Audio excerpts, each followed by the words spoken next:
Hayat boyu eğitimi benimseyen, modern dünyada söz sahibi olabilen, evrensel değerlerin yanında milli ve manevi değerlerine sahip çıkan,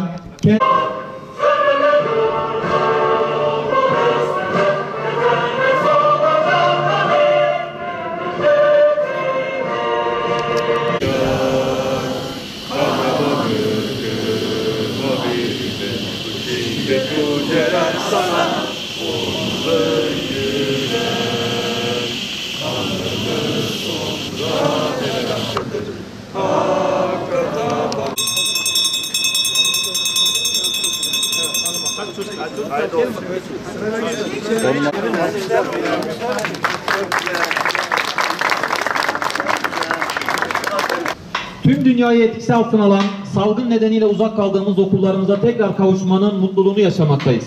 Geleceğimizin teminatı çocuklarımız.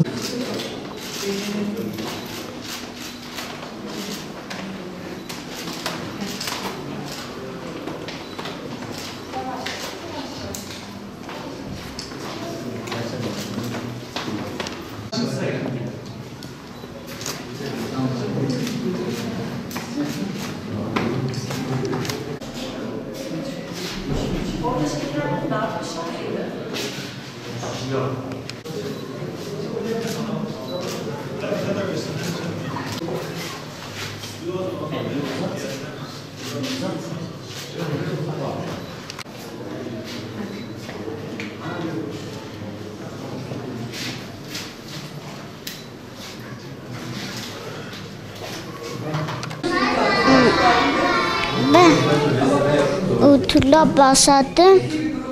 Oturdum. Şimdi okuldayım. Okul bitince eve gideceğim. Sonra sabah geleceğim. Ödev yapacağım. Bir sürü geleceğim. Burada başta okula. Bir de öyle ben.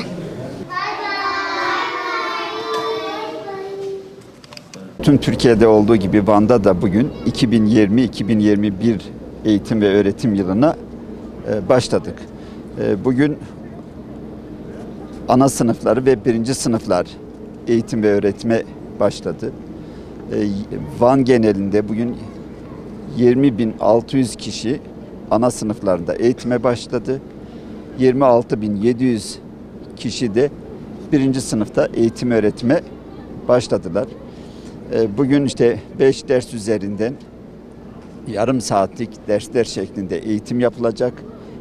Bu hafta bir gün eğitim yapılacak. Önümüzdeki hafta 2 gün eğitim yapılacak. Ondan sonraki duruma bakılarak peyderpey diğer öğrencilerimiz de inşallah eğitim öğretime başlayacaklar. 18.000 öğretmenimiz okullarını hazır hale getirdiler.